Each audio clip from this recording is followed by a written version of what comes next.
Bonjour à tous et bienvenue sur Bordeaux TV. Nous vous avons promis des émissions économiques, des émissions touristiques. Et bien là, nous avons proposé une émission culturelle. Et pour amorcer cette émission culturelle, nous avons parlé d'Evento.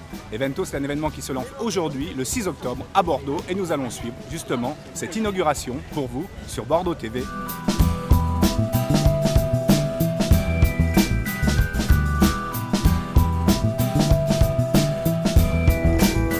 Oui, ça y est, c'est lancé, vous voyez que ça décoiffe. Nous lançons donc Evento 2011. C'est 80 artistes surtout, de 22 nationalités, 250 associations, écoles, institutions ou lieux culturels qui se sont mobilisés pour préparer cet événement. Et puis Evento, c'est surtout un homme et son équipe, Michelangelo Pistoletto. Ça va, ça se passe bien. Ça se passe bien pour le moment, mais je pense que ça va passer bien, va se passer bien encore plus longtemps. Oui. Alors, et c'est ce lieu-là, ici, Oui. pour lancer Evento, pourquoi?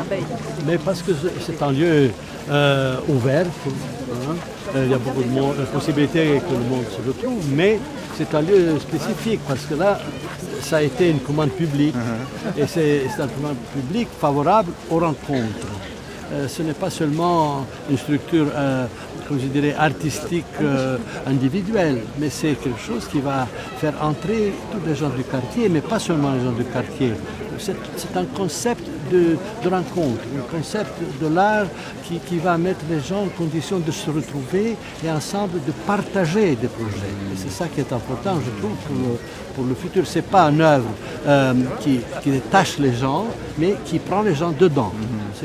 Ici, nous avons voulu faire un art qui intègre la société, qui intègre les citoyens et qui lui donne la possibilité de s'exprimer de toutes les façons possibles. La culture, c'est un élément fondamental de la construction de la ville. Nous sommes en train d'essayer de construire une nouvelle ville dans Bordeaux, en restant fidèle à nos racines, mais en faisant émerger ce que nous avons appelé une ville millionnaire, qui soit pleinement de son temps et qui concilie une dimension européenne et en même temps la qualité de vie à laquelle nous sommes attachés.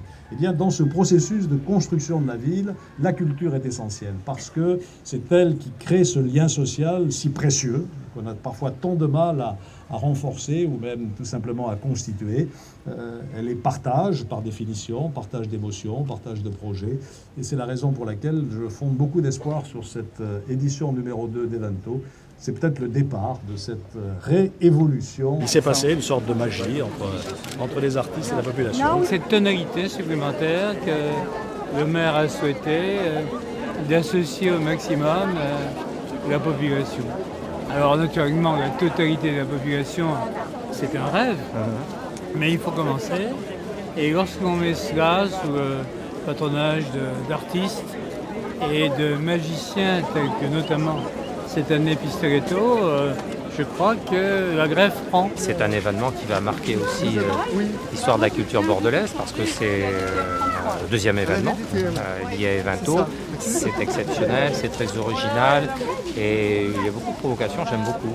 Ayant participé à la première édition pour aider à son lancement, contribuer à son lancement, eh bien, y revenir une deuxième fois alors que la ville se transforme profondément.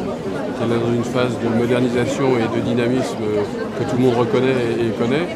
C'était une manière de dire aux élus et de dire à tous ceux qui travaillent aux associations, aux partenaires engagés dans ce pari du renouvellement urbain et de l'agrandissement, de la densification de Bordeaux. C'était une manière de témoigner de notre engagement à côté des autres actions que nous avons bien entendu. Dans cette ville éminemment poétique qu'est Bordeaux, il y a l'arrivée d'une sorte d'imagination un peu surréaliste. Chaque biennale avec Evento qui rajoute encore une touche supplémentaire. Ce lieu utopique avec ces constructions qui sont très belles, cette odeur de bois qu'ont rapporté les constructions. Et je me disais, il n'y a qu'à Bordeaux qu'on peut vivre cette rencontre entre un paysage beau et poétique et puis cette sorte de légèreté délicate qu'il y a dans l'air. Et ça, Evento cristallise ça d'une manière remarquable. Je pense que les Bordelais, vous doivent être très fiers de cette présentation d'art contemporain qui n'est pas rationnelle, et c'est un compliment, et qui, en revanche, est merveilleusement bien organisée.